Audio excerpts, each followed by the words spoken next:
राधे राधे। हरे कृष्णा। आप सभी को मोहिनी एकादशी व्रत की हार्दिक हार्दिक शुभकामनाएं। क्या आप जानते हैं एकादशी व्रत रखने से कौन सा बड़ा फल जो है हमें मिलता है? एकादशी का व्रत रखने से जीवन के बड़े से बड़े दुख और पाप सभी दूर हो जाते हैं। सारे आपके जो पाप हैं वो आसानी से कट जाते हैं। भगवान श्री हरि की कृपा पाने का सबसे आसान तरीका है एकादशी व्रत। तो चलिए आज हम बात करते हैं एकादशी व्रत कब है, पारण समय कब है और इसकी कथा क्या है।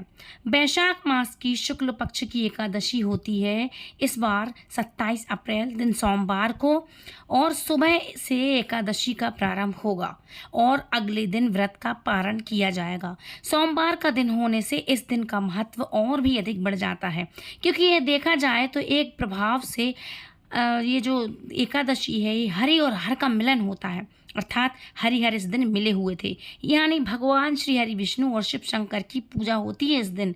इस व्रत को करने से समस्त शुभ फलों की प्राप्ति होती है।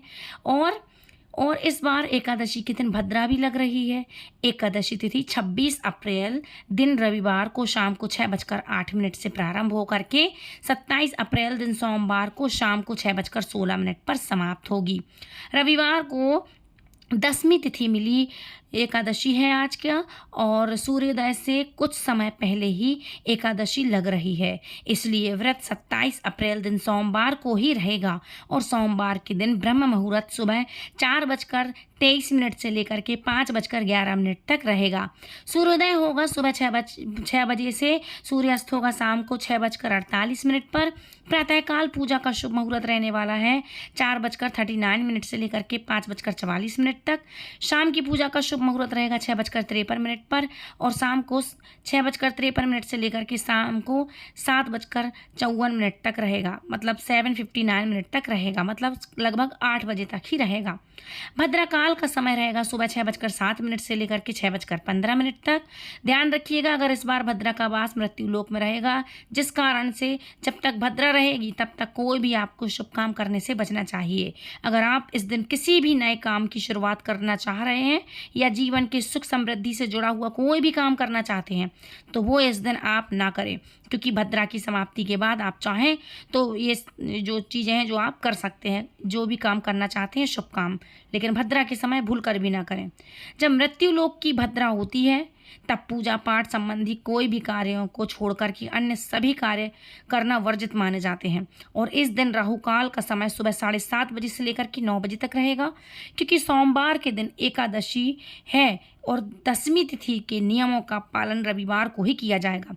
द्वादशी तिथि 27 अप्रैल दिन सोमवार को शाम को 6:17 से लग रही है, और द्वादशी तिथि का समापन 28 अप्रैल मंगलवार को शाम को 6:52 पर होगा। सोमवार को जब द्वादशी तिथि शाम को 6:17 से लगेगी तब इसी समय से हरिवासर का समय भी शुरू हो जाएगा। हरिवासर के समय जितना हो सके भगवान के नामों का स्मरण करिएगा, जप कीर्तन करिएगा, कथा वगैरह सुनिएगा, दूसरों को सुनाइएगा, ये बहुत ही पुण्यदायी माना जाता है। लेकिन द्वादशी तिथि में जब हरिवासर रहता है तब उस समय भूल कर भी उपवास नहीं खोलना चाहिए। और हरिवासर का समय दोपहर को सुबह सोमवार के दिन सोमवार की रात में 12 बजे के बाद देखा जाए तो 27 अप्रैल दिन मंगलवार को 1 AM से, यानी कि तड़के 1 बजे का समय होगा, तब हरिवासर का समय समाप्त होगा। मंगलवार के दिन ब्रह्म मुहूर्त में सुबह 4:22 से लेकर के 5:10 तक सूर्योदय होगा, और सुबह 5:59 पर, मतलब 1 मिनट कम 6 बजे तक, 5 से 6 बजे तक सूर्यास्त होगा, और शाम को 6:49 पर प्रातःकाल पूजा का शुभ मुहूर्त रहेगा। 4:38 से लेकर के 5:43 तक रहेगा, और राहुकाल का समय दोपहर को 3 बजे से 4:30 बजे तक रहेगा। अब जान लेते हैं पारण का शुभ मुहूर्त। मोहिनी एकादशी का व्रत का पारण समय इस बार 28 अप्रैल दिन मंगलवार को सुबह 5:55 से लेकर के 8:21 में किया जाएगा। यही वह समय है जब आपको अपने व्रत को खोल लेना चाहिए। आप अपना व्रत कर लीजिएगा इसी समय। और व्रत के नियम तो आपको पता ही है, जैसे कि मैं आपको हर वीडियो में बताती हूँ कि 10वीं तिथि को आपको एक टाइम भोजन करना है, और तुलसी में आपको जल अर्पित अर्पित नहीं करना है। माता रानी की आप पूजा ज़रूर कर सकते हैं धूप दीप से, और जल नहीं चढ़ाइएगा, तुलसी दल नहीं तोड़ते हैं, ध्यान रखिएगा। और ब्रह्मचर्य का पालन करते हैं। एकादशी के दिन आपके लिए क्या करना है, आपको बाल नहीं धोना है, ठीक है।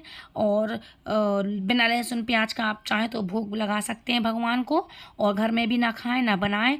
एक दिन पहले भी आप चाहें तो जब खाना खाएंगे तो बिना लहसुन प्याज का, और चावल भूल कर भी ना खाएं। चावल से बनी हुई चीज़ें कोई भी आपको बनाना या खाना वर्जित होता है, ठीक है। तो इस सब चीज़ों को आपको फॉलो करना है। अगर आपको दूसरे लोग भी हैं, कोई घर में नहीं भी रखते व्रत, एक टाइम भी भोजन करते हैं, तो भी हमें व्रत का आधा फल ज़रूर मिलता है, ठीक है। और अगर आप व्रत रखते हैं तो ध्यान रखिएगा, सुबह जब आप पूजा करेंगे तो व्रत का संकल्प आपको ज़रूर लेना चाहिए, जो भी आप व्रत कर रहे हैं, और व्रत का संकल्प करेंगे, उसके बाद आप व्रत आरंभ करेंगे। और ध्यान रखिएगा, व्रत करते हैं तो कथा ज़रूर से पढ़िएगा, है ना। तो पौराणिक कथा अब हम भी शुरुआत करते हैं, क्योंकि बिना कथा के तो व्रत कोई भी संपन्न नहीं होता है। तो प्रेम से बोलिए भगवान श्री हरि विष्णु की जय हो, मोहिनी एकादशी की जय हो। तो महाभारत काल में धर्मराज युधिष्ठिर ने भगवान श्री कृष्ण से विनम्रता पूर्वक पूछा कि हे प्रभु, वैशाख मास के शुक्ल पक्ष की एकादशी का क्या नाम है और उसका व्रत रखने से मनुष्य को क्या फल प्राप्त होता है। भगवान श्री कृष्ण मुस्कुराए, उनकी आंखों में करुणा और ज्ञान की चमक थी। वे बोले, हे धर्मराज, यह प्रश्न तो बहुत ही कल्याणकारी है। इसी विषय को लेकर कभी भी राम ने महर्षि वशिष्ठ जी से प्रश्न किया था, और आज मैं वही कथा तुम्हें सुनाता हूँ। महर्षि वशिष्ठ बोले, हे राम, वैशाख में शुक्ल पक्ष में आने वाली एकादशी को मोहिनी एकादशी कहा जाता है। यह व्रत सभी पापों को हरने वाला और मन को पवित्र करने वाला है। बहुत समय पहले सरस्वती नदी के किनारे एक सुंदर और समृद्धशाली नगर था, जिसका नाम था भद्रावती, और वहाँ के राजा धृतिमान बड़े ही धर्मात्मा और न्यायप्रिय थे। उनके राज्य में चारों ओर सुख शांति थी। लोग धर्म का पालन करते थे उस समय, और भगवान श्री हरि विष्णु की भक्ति में लीन रहते थे। उस राज्य में एक वैश्य भी रहता था, जिसके 5 पुत्र थे। वे सब गुणवान थे, परंतु सबसे छोटा पुत्र दृष्टि बुद्धि बिल्कुल भी विपरीत स्वभाव का था। दृष्टि बुद्धि धीरे धीरे बुरी संगत में पड़ गया और उसे जुआ खेलने की आदत लग गई, और वह मदिरा और वासना में डूबा रहने लगा। अब उसे ना तो माता पिता का सम्मान रहा और ना ही धर्म का भय। उसका मन पूरी तरह से मोह और पाप में फंस चुका था। वैश्य ने उसे कई बार समझाया कि बेटा, अभी भी समय है, अपने जीवन को सुधार लो। लेकिन जब मनुष्य पर मोह का पर्दा पड़ जाता है ना, तब उसे सत्य दिखाई नहीं देता। अधिकतर ऐसा होता है। अधिकार एक दिन मजबूर होकर के उसके पिता ने उसे घर से निकाल दिया। घर से निकालने जाने पर वह दृष्ट बुद्धि का जीवन एक क्षण में ही मानो बदल गया हो। अपने पिता के महल जैसे घर में वह ऐशो आराम से पला बड़ा था, अब उसी के द्वारा उसके लिए सदा के लिए बंद हो चुके थे, और उनका घर से उसको निष्कासित कर दिया गया था। पहले जहाँ उसके एक इशारे पर सेवक दौड़े चले आते थे, अब वहीं दृष्टि बुद्धि धूल धक्काड़ से भरे हुए रास्तों पर नंगे पांव भटकने को मजबूर हो गया था। भूख उसकी देह को काटने लगी, प्यास उसके गले को सुखा देती, और थकान उसे बार बार जमीन पर गिरा देती। कई बार तो ऐसा होता कि दो दो दिन तक उसको एक भी दाना नसीब नहीं होता था। रात के अंधेरे में घने जंगलों के बीच में जब जंगली जानवरों की आवाज़ें गूंजती, तब उसका दिल जो है कांप जाता, और वह पेड़ों की जड़ों के पास सिकुड़कर बैठ जाया करता था और अपने बीते हुए दिनों को याद करके फूट फूट कर रोया करता था। धीरे धीरे उसके भीतर एक गहरी बेचैनी जन्म लेने लगी। पहले तो मन में पाप और भोग विलास में डूबा रहता था, वहीं अब अपने किए हुए हर एक कुकर्म को याद करके पछतावे की आग में वो जलने लगा। उसे अपने माता पिता के शब्द याद आने लगे, वो समझाने वाली आवाज़ जिसे उसने कभी भी अपने जीवन में गंभीरता से नहीं लिया था। उसे अपनी माता का स्नेह याद आने लगा, जिसे उसने तुच्छ समझकर ठुकरा दिया था। अब जब उसके पास कुछ भी नहीं बचा, तब उसे अपने हर एक अपराध का एहसास होने लगा। वह सोचता कि काश मैंने समय रहते हुए अपने जीवन को संभाल लिया होता। काश मैंने उस समय उन लोगों की बात मान ली होती जो मेरा भला चाहते थे। इसी पश्चाताप में अग्नि में जलता हुआ दृष्ट बुद्धि इधर उधर भटकता रहा। कभी किसी गांव के बाहर बैठता, कभी किसी गांव के बाहर बैठता और भीख मांगता, तो कभी जंगल में सूखे पत्तों और फलों से अपना पेट भरता। उसका शरीर धीरे धीरे कमज़ोर होता रहा था, पर उससे भी अधिक टूट चुका था वो। उसका मन अब उसके चेहरे पर साफ जो उसका जो मन था उसके चेहरे पर घमंड की जगह विनम्रता थी और आंखों में अहंकार की जगह आंसू। एक दिन जब वह अत्यंत थका हुआ, भूखा, प्यासा और निराश होकर के एक घने वन में उससे गुजर रहा था, तभी उसे दूर कहीं मंत्रोच्चारण की मधुर ध्वनि सुनाई दे रही थी। वो ध्वनि जैसे उसके सूखे हुए हृदय पर अमृत की बूंदों की तरह गिर पड़ रही थी और उस आवाज़ में एक अजीब सी शांति थी, एक ऐसा आकर्षण था जिससे उसके थके हुए कदमों को भी आगे बढ़ने की शक्ति दी। वह धीरे धीरे उसी दिशा में बढ़ने लगा, मानो कोई अदृश्य शक्ति उसे खींच रही हो। थोड़ी दूर चलने पर उसने एक शांत और पवित्र आश्रम देखा। वहाँ पर कल्याणकारी वातावरण था और बिल्कुल अलग था। चारों ओर हरियाली, शांति और पवित्रता का अनुभव हो रहा था। पक्षियों की मधुर चहचहाहट, हवाओं की हल्की फुल्की सरसराहट और मंत्रों की उच्चारण की गूंज सुनाई दे रही थी। ऐसा प्रतीत हो रहा था मानो स्वयं देवताओं का ही निवास हो। उस वातावरण को देखकर दृष्ट बुद्धि ने मन में एक अजीब सी शांति उतरने को आने लगी। एक मन में अजीब सी शांति हुई। उसकी आंखों में अपने आप आंसू बहने लगे। शायद ही उसके पापों का बोझ हल्का होने का संकेत था। वो धीरे धीरे आश्रम के भीतर पहुंचा और वहां तपस्या में लीन एक तेजस्वी ऋषि को देखा। उसके मुखमंडल पर अद्भुत शांति और करुणा झलक रही थी। दृष्ट बुद्धि अब स्वयं को रोक नहीं सका। वह दौड़कर उसके चरणों में गिर पड़ा और रोते रोते बोला, मुनिवर, हे मुनिवर, मैं अत्यंत पापी हूँ। मेरे जीवन में केवल अंधकार है प्रभु, अंधकार है। मैंने अपने माता पिता का अपमान किया, धर्म का तिरस्कार किया और अनेकों पाप किए हैं। अब मैं अपने ही कर्मों के कारण दर दर भटक रहा हूँ। कृपा करके मुझ पर दया कीजिए, मुझे ऐसा मार्ग बतलाइए जिससे मैं इन पापों से मुक्त हो सकूँ। उनकी करुण पुकार सुनकर के उस शांत आश्रम का वातावरण भी मानो भावुक हो उठा और यही से उसके जीवन में परिवर्तन की वो पहली प्रकट सीढ़ी थी जिसने आगे चलकर उसके समस्त अंधकार को समाप्त कर दिया।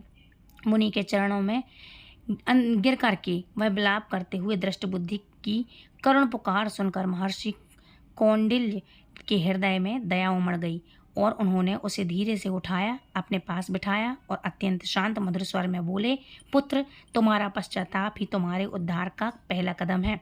मनुष्य कितना भी पापी क्यों ना हो, अगर वह सच्चे हृदय से अपने दोषों को स्वीकार कर ले और भगवान की शरण में आ जाए तो उसके लिए मुक्ति का द्वार अवश्य ही खुल जाता है। यह सुनकर दृष्ट बुद्धि के भीतर एक नई आशा जाग उठी। उसकी कांपती हुई आवाज में विनम्रता झलक रही थी। हे मुनिवर, कृपा करके मुझे कोई तो ऐसा उपाय बतलाइए जिससे मैं भी अपने समस्त पापों से मुक्त हो सकूं और मेरा जीवन फिर से पवित्र बन जाए। महर्षि कौंडिल्य ने उस क्षण नेत्र बंद करके ध्यान किया, मानो भीतर ही भीतर दिव्य मार्गदर्शन प्राप्त कर रहे हो। फिर उन्होंने गंभीर स्वर में कहा, हे पुत्र, वैशाख मास के शुक्ल पक्ष की आने वाली मोहिनी एकादशी अत्यंत पवित्र और कल्याणकारी व्रत है। यह व्रत मनुष्य के बड़े बड़े पापों को नष्ट कर देता है। यदि तुम पूरे विश्वास और श्रद्धा भक्ति के साथ सच्चे मन से इस व्रत को पालन करोगे तो न केवल तुम्हारे पाप मिट जाएंगे बल्कि तुम्हारा चित्त भी निर्मल और शांत हो जाएगा। मुनि के वचनों को इतना सुन करके उसको इतनी शक्ति मिली कि इस दृष्ट बुद्धि ने मन में जैसे ही प्रकाश फैल गया उसके मन में, उसे लगा जैसे लंबे अंधकार के बाद उसने कोई भी उजाला नहीं देखा था तो अब देख लिया। अब दृष्ट बुद्धि ने निश्चय कर लिया कि वह इस व्रत को पूरी निष्ठा के साथ करेगा। वह वहीं आश्रम में रहने लगा, अपने मन को संयमित करने का प्रयास करने लगा। जब मोहिनी एकादशी का पावन दिन आया तो उसने प्रातःकाल नदी में स्नान किया। उसके शरीर के साथ जैसे उसके पापों का मलिनता भी धुल गई हो। उसने स्वच्छ वस्त्र धारण किए, मन में भगवान विष्णु का स्मरण किया और व्रत का संकल्प लिया। पूरे दिन उसने न केवल अन्न का त्याग किया बल्कि अपने मन को भी बुरे विचारों से दूर रखा और बार बार अपने पुराने जीवन को याद करता और मन ही मन भगवान से क्षमा मांगता। हे प्रभु, मैंने अज्ञानतावश बहुत पाप किए हैं, कृपा करके मुझे क्षमा करें और मुझे अपने चरणों में स्थान दीजिए। जैसे जैसे दिन बीतते गए उसके भीतर एक अद्भुत शांति उतरती गई। रात में जब उसने भक्ति भाव से भगवान का स्मरण किया तो उसे ऐसा अनुभव हुआ मानो उसके हृदय का सारा बोझ धीरे धीरे हल्का होता जा रहा हो। अगले दिन द्वादशी को जब उसने विधि पूर्वक व्रत का पारण किया तब उसका चेहरा पहले से बिल्कुल अलग रह गया था।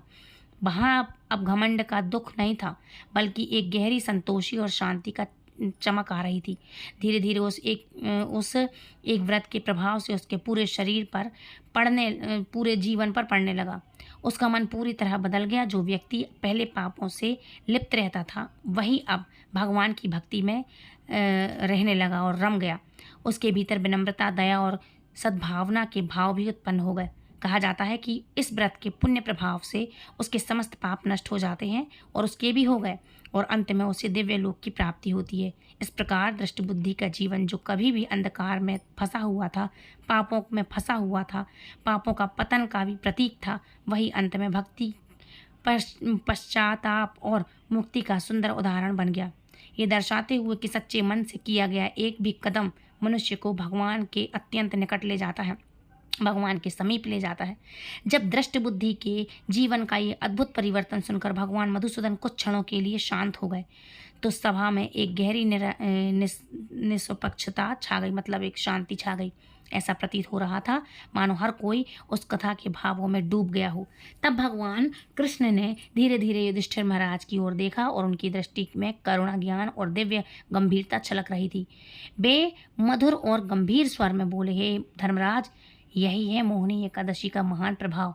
यह व्रत ऐसा है जो सबसे पतित और पापी लोगों में डूबे हुए रहते हैं, जो पापों में डूबे हुए मनुष्य को भी पवित्र करके उनको पवित्र कर देता है। और दृष्ट बुद्धि जैसे दुष्ट और भटके हुए व्यक्तियों ने जब सच्चे मन से पश्चाताप किया, व्रत के साथ इस व्रत का पालन किया, तो उसके भी समस्त पाप नष्ट हो गए। उसे अंत में परम धाम की प्राप्ति हुई। भगवान आगे कहने लगे, इस संसार में मनुष्य मोह और अज्ञान के कारण बार बार भटकता रहता है। वह अपने कर्मों के बंधन में बंध जाता है और दुखों का भागी बनता है। इसीलिए हमें भी इन सब चीज़ों को छोड़ करके अपने जो भी अपने दोष हैं उनको स्वीकार कर लेना चाहिए और धीरे धीरे भक्ति की ओर बढ़ना चाहिए और इसकी कथा पढ़ें, सुनें, दूसरों को सुनाएं। इस कारण से भगवान के समीप जाएंगे, समस्त आपके पाप नष्ट हो जाएंगे। इस तरह से भगवान कृष्ण ने संपूर्ण व्रत की विधि बताई जो सीधे सभी के हृदय को स्पर्श कर रही थी। वे बोले, युधिष्ठिर, हे युधिष्ठिर, जो मनुष्य श्रद्धा और भक्ति के साथ मोहिनी एकादशी का व्रत करता है या इसकी कथा को सुनता, पढ़ता है, सुनाता है, वह सभी जन्म जन्मांतर के पापों से मुक्त हो जाता है। उसके जीवन में सुख शांति का अनुभव होता है, सुख शांति आती है और समृद्धि का वास होता है और अंत में उसे भगवान विष्णु के धाम की प्राप्ति होती है। इतना कहकर भगवान श्री कृष्ण अपने वचनों को एक और मधुर निष्कर्ष देते हुए कहा कि हे धर्मराज, तुम भी इस पावन व्रत का पालन करो और अन्य लोगों को भी इसके महत्व के बारे में बतलाओ, ताकि वे भी अपने जीवन को पवित्र बना सकें और मोक्ष के मार्ग पर अग्रसर हो सकें। तब भगवान के इन वचनों को सुनकर युधिष्ठिर महाराज के मन में अपार श्रद्धा और जाग उठी और उन्होंने भी विनम्रता से भगवान को प्रणाम किया और उसके हृदय में दृढ़ संकल्प कर लिया कि वे भी अन्य एकादशियों के व्रत की तरह इस व्रत का भी पालन अवश्य करेंगे, दूसरे को भी इसका महत्व बतलाएंगे और इस व्रत को करेंगे, कथा करेंगे, पढ़ेंगे, दूसरों को भी बताएंगे। इस विशेष कलयुग में प्राणियों के लिए अमूल्य संदेश दिया ये सच्ची घटना है।